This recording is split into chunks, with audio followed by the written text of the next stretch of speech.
Well, hi again, everybody. Welcome to another episode of 100 Yards of Football. This is the 2026 NFL Draft Prospect Show featuring Vincent Turner, Joey Clinkscales, Brian LeBel.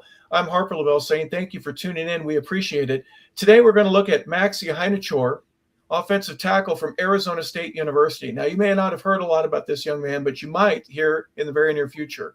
He's one of those draft prospects who might have a great opportunity to move up the chart. Gigantic human being, 6'6", about 330 pounds. He runs a 5'1", 540, which is absolutely amazing for a guy that is that big, that strong, that tall, that athletic. Out of Arizona State, as I said, he's a senior, and we're going to talk about him here today on the Draft Prospect Show featuring Vincent Turner. We're going to talk to you first. Just a gigantic guy. Arizona State is kind of a interesting phenomenon. Last year at this time, we'd be talking about, hey, did you see how well they did in the playoff? They took Texas to overtime. What an amazing run. We've got this guy, that guy that are going to get drafted. Their running back was all world and everything, ends up with the New York Football Giants. This year, not so much. They finished about 4th or 5th in the conference. So there's not the same hype on this young man, but still good football player and moving up in the charts in one way, shape, or form. What impresses you? Mr. Max, I think he's gifted. Athletically, I think he has a chance to be a great pass protector at the next level. Nice frame, good quickness. And this is how I judge players. I'll go back and look at the game film. Against Texas Tech, he held his own against Mr. David Bailey, who boasted, I'm assuming if everybody agree on the panel, everybody listen, he's supposed to be the best edge rusher in this draft, right? Go back and look at the game film and have Mr. Max performed against him. Then look at the Baylor film. He played pretty good those two games right there. JUCO guy out of your neck of the woods, Harper. L.A., nothing but stars. Hollywood was a JUCO All-American, and he's played 32 games at Arizona State. So he's still got a lot of football to go, and I think he has lots of potential. Back to you, Mr. LeBel.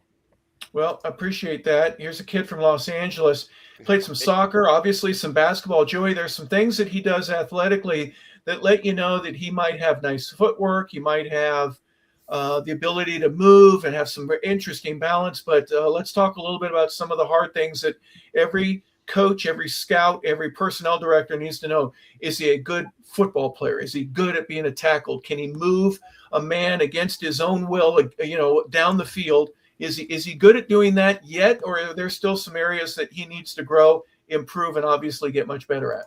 Well, a lot of those things you mentioned, he really has to get better at. He's a pretty good athlete because he's a former soccer player, so he can move his feet. He can do some of those things.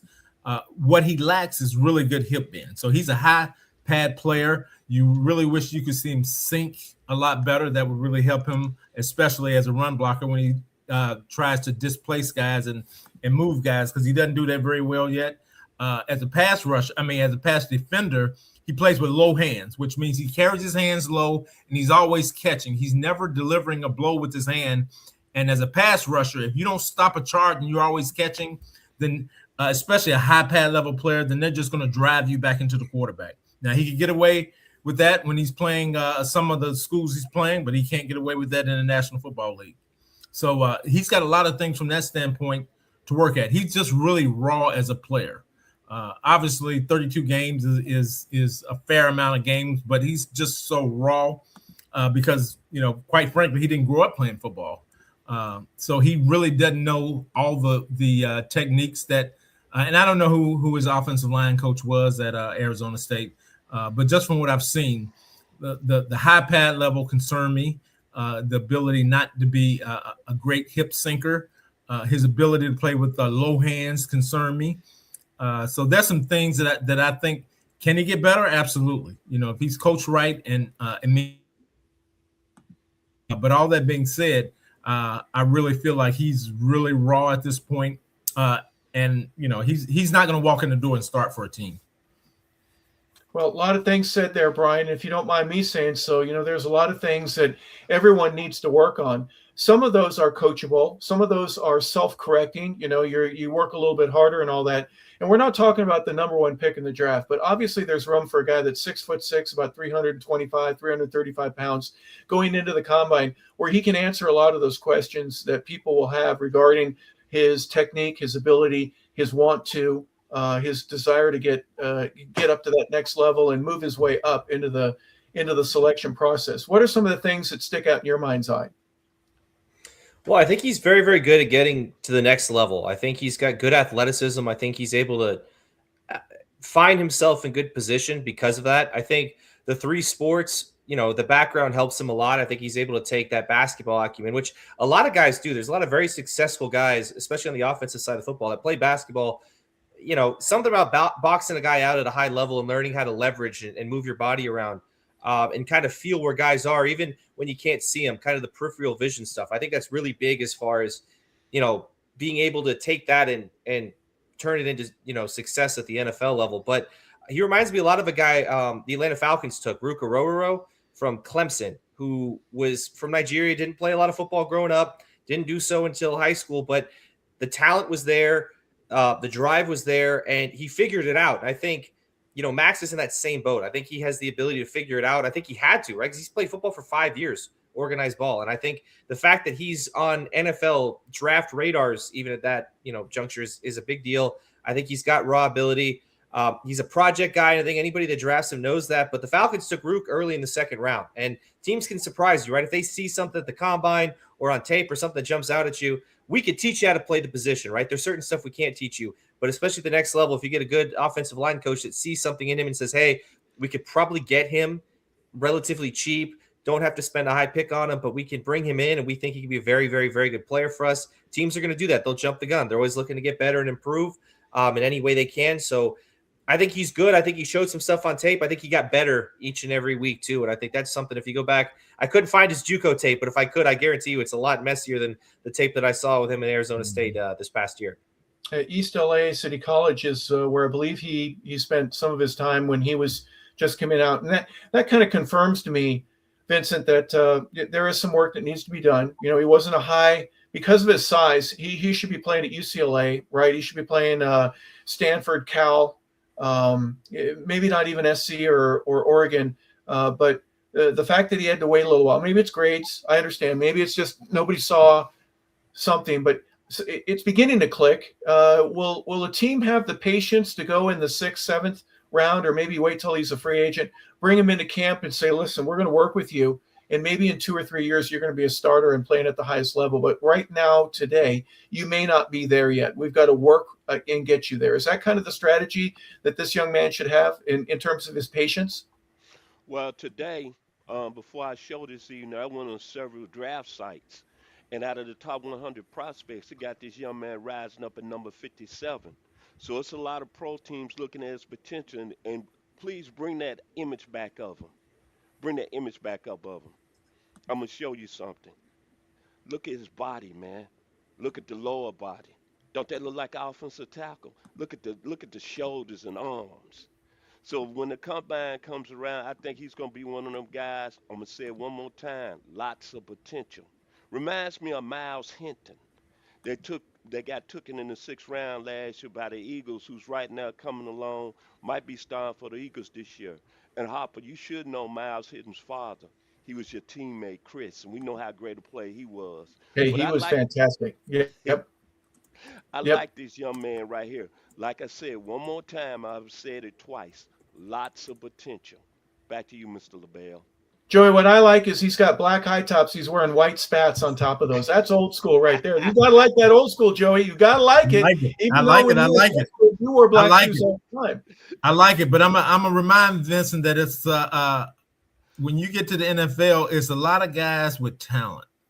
Talent gets you in the door.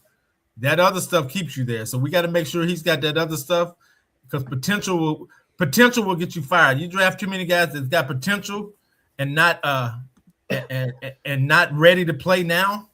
That potential has fired a lot of head coaches and general managers. So I like guys with potential, but I need to see it.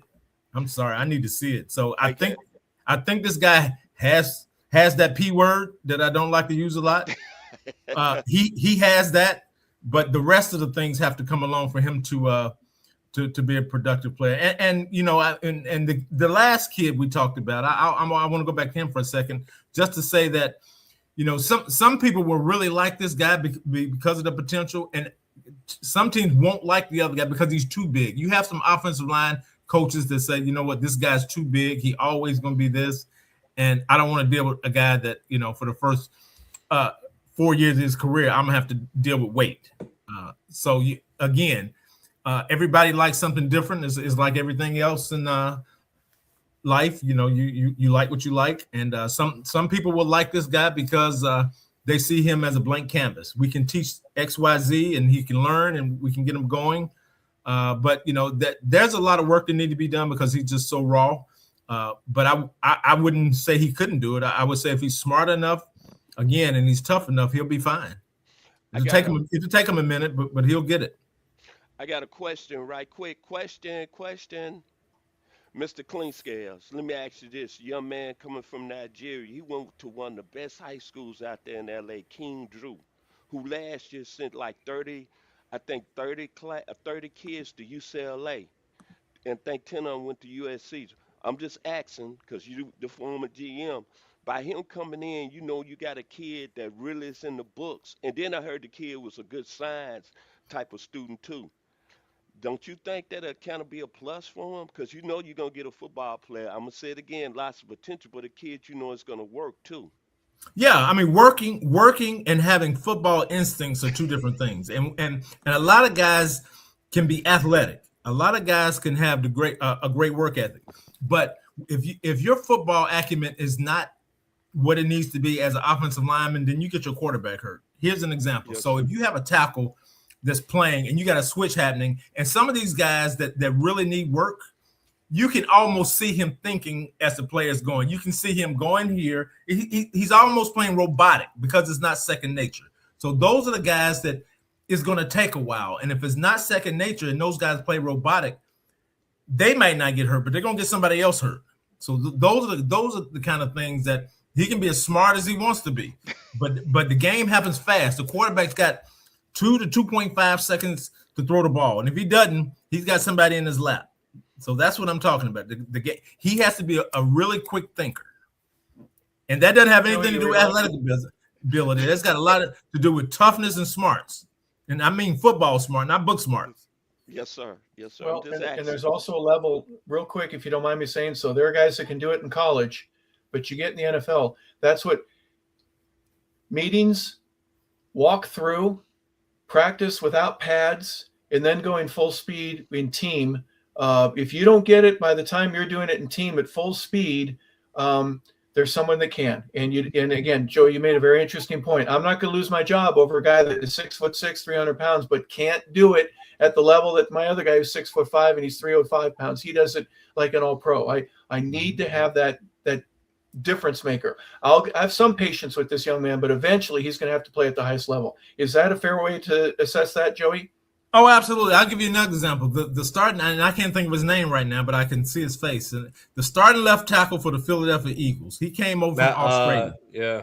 He came over from Australia. He was on practice squad for a year too. Jordan Mailata, yeah. He was a soccer player.